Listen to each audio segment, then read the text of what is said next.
Hi everybody, I'm Christina MacDonald and I'm the author of The Night Olivia Fell and Behind Every Lie.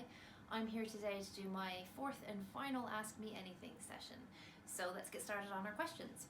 The first one is, why do you think it takes so many rejections on a book that turns out to be a truly great success? There's a lot of reasons for rejections. First of all, books are subjective, so one person might like it while another person hates it. Also, the early drafts that you send out to agents or editors might be completely different from the draft that you ultimately end up with. So once you get an editor, then they're going to fine tune it and give you more edits and more changes and more proofreading, and all of that changes the final product. So essentially, an author writes a story, but an editor makes a book. So it's always very, very different from where it started to where it ends, and it's also very subjective. So I think that's why there's so many rejections. What do you find the most difficult during your writing process, and how have you learned to overcome this? Edits can be really tricky for me. I feel like everything is just, it's like playing Jenga. You change one thing and everything else can just collapse around it. So that can be really, really tricky, especially because I don't plot anything. I just go, I just write. So I have to look at rather than looking at the story as a whole when I'm doing edits, I have to focus on one edit at a time and look really small. Just look at the details, look at one at a time, not get overwhelmed, and just plod along through, and then eventually I get through, and that's how I surpass that. Do you have set work hours? What's your writing routine? I do have set working hours.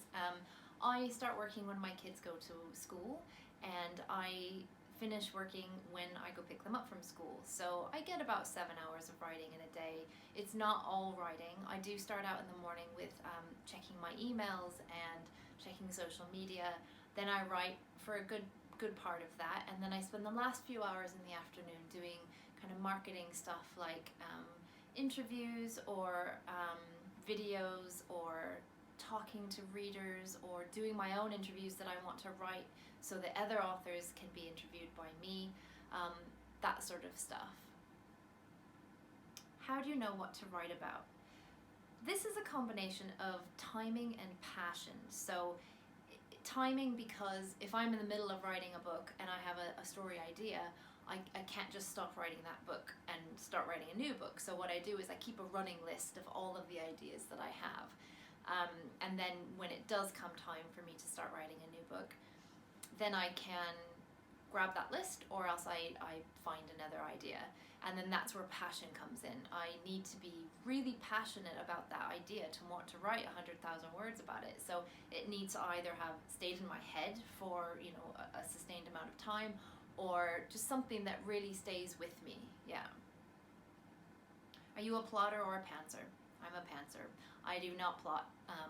I know basically what my story is going to be about, but then I just go. How do you create your characters? All of my characters are an amalgamation of the people that I see in the world and the people that I know. There are no characters that I've ever written that are completely based on a person I know. It's just an amalgamation of traits, just from watching people and seeing the way that maybe they'll put their hair behind their ear, or they'll chew on their nails, or just different traits like that show up. Have you started book 3 yet? I have. In fact, I have turned book 3 into my editor. It's currently now in edits, and it will be coming out next year in 2021. It's tentatively titled Do No Harm, and that title might change. In fact, it might change a few times before we have a final title. But it's about a doctor who sells Oxycontin in order to pay for her son's life-saving cancer treatment, while she's also trying to avoid being discovered by her husband, who is the town's lead detective. So that's what it's about. That's all we have time for, and those are all of my questions. So thank you guys so much for joining me in these Ask Me Anything sessions. It's been really fun, and I've really enjoyed it. Thank you so much.